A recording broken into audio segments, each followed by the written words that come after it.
Alright guys, so everybody's trying to lose that body fat, get that summer body ready. I'm gonna help you guys out today. 5 tips to lose that body fat.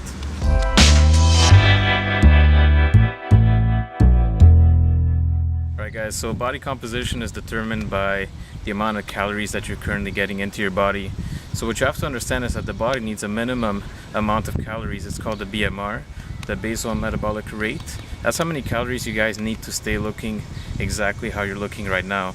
So obviously, once you find that out, which we have 2 ways of finding out, which I'll tell you in a couple of seconds. Once you find out what number of calories you have to eat to maintain your body weight, you can subtract some calories. And at that point, you're going to be losing weight. Now, obviously, if you want to gain some muscle mass, all you have to do is add some calories. Right, so the method that I used at the beginning was I used this calculator, which I'll link in the description. It's going to calculate how many calories you just need, like I said before, to keep your body weight. And once you find that number out, that's it, guys. All you have to do on the calculator is put in your, it's going to determine your activity level. It's going to use your height, I think your weight as well. And your age as well. Yeah, just put in what they ask you and it's going to do the calculation for you. But there's a second method that Mike's going to tell you guys about. Alright, so the second method would be to take your body weight in pounds and you would multiply that by 14. This would give you a value in around 2,000, say 500. Then you'll take your body weight and multiply that by 17 and your maintenance calories will be between these 2 values generally. Yeah, if you're more active, it's going to be towards the higher number. If you're less active, it's going to be towards the lower number. But if you're somewhat active, you're not sure how much, just keep it somewhere in the middle. Alright guys, so like I said, if you guys want to lose weight, you have to be in a calorie deficit. So find out what that number is that you need to eat and subtract some calories and aim for that number every day. If you're not seeing the results you want, just continue lowering the calories or upping the calories based on your goal and see what happens when you make those changes. Yeah, what I recommend doing is like micro adjustments, like every 2 weeks. Maybe take out 25 to 50 calories maybe every 2 weeks to keep losing weight, because the less you weigh, the less calories your body needs, and the more you weigh, the more it needs. So you have to keep constantly adjusting these numbers. So now that we know about calorie intake, we need to find out how to control these calories and manage them throughout the day. First things first, what I would recommend is, if you have a smartphone, you should probably get an app that would track your calories throughout the day. An app I like to use is MYFITNESSPAL because it's free. It tracks all your macronutrients and even your water intake for the day. Very useful. It's easy to manage basically everything throughout the day. Yeah. Now, if you don't have a smartphone, it's a little more complicated. You're going to have to look at food labels very often. You're going to have to take a pen and paper. This will be a little more complicated, but it's still effective. Alright guys, so now that you know you have to keep track of how much you're eating, you have to find out how much of every specific item you're eating. For example, you're probably used to eating rice, but you don't know how much rice you're eating. So what I recommend doing is get a food scale. You guys could buy one at Walmart. It's like $20, and weigh out how much you're eating. Now at the beginning you might want to weigh out everything, but as you go on, you'll pretty much be able to eyeball how much rice you need, and you can go on from there. So it's only 20 bucks. I would really recommend getting it. Another thing you want to do throughout the day is just check the food labels. You want to try and avoid saturated fats and trans fats and an excess amount of carbs that comes from things like sugars, and white bread. The one thing I don't recommend doing, guys, is completely cutting out your fats. I know a lot of people like to cut out fats because they think that fat actually makes you fat, but the problem with doing that is that you're going to mess up your hormone levels and you probably won't be able to recover quickly, and you're actually going to take longer to lose weight. So you might want to prefer to cut out the carbs instead of the fats, but you still need to have a balanced diet. This doesn't mean you should completely avoid carbs either. You just need to have a balanced diet and reduce the overall calorie intake. Right guys, another useful tool to lose weight is cardio. So the way cardio works is if you burn 200 calories on the treadmill, for example, just add that to your calorie deficit. So cardio could allow you to eat more, or it could create an even bigger deficit, so you're going to lose the weight faster. But I don't recommend, again, losing the weight extremely fast. You're going to end up with loose skin, things that you don't want, maybe hormone imbalances.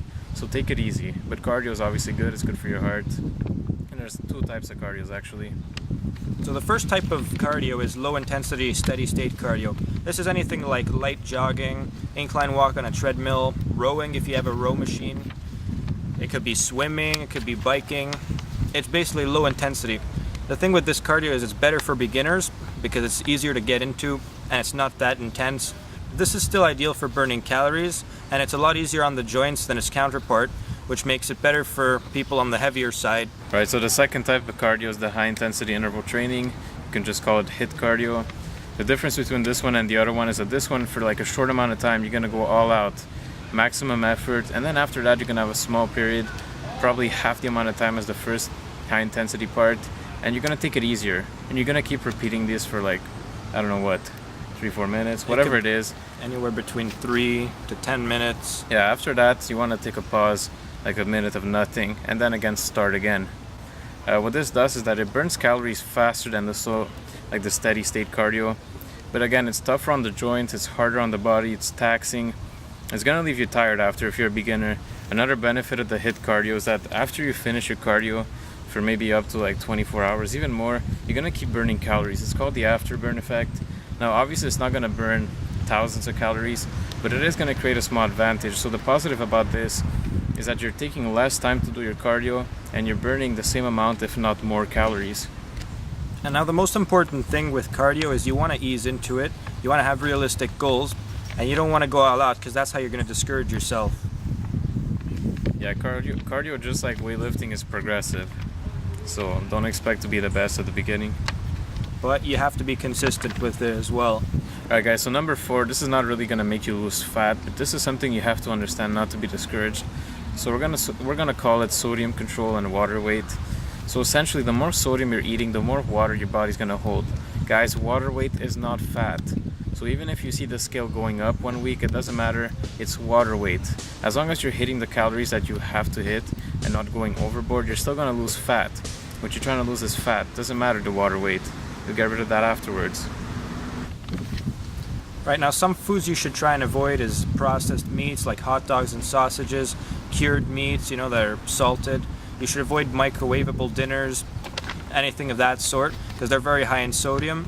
Not to mention sodium's bad for the heart, so you don't want to consume too much of it. It's all about moderation. Like, if you have to eat them, eat it in moderation. I know for some teenagers it's hard, for example, to plan out your meals ahead and you have no choice. Guys, just if you have to eat it, just be aware like your water level is gonna go up and it's not fat. The most important thing is you have to ease into it. You can't be discouraged. You have to know that if you put in the work, you're gonna see results one way or another. Guys, it's a marathon, not a sprint. Another thing to help you guys stay sane is once a week you can have a cheat meal, and just cheat on your diet a little bit, get that comfort food in, just so you can stay sane and not go crazy. And guys, cheat meal, not a day, not a week, meal. Important point. Lots of people think just because they went to the gym once they can go all out on chocolate or pizza. That's not how you lose weight. You have to stick to your diet.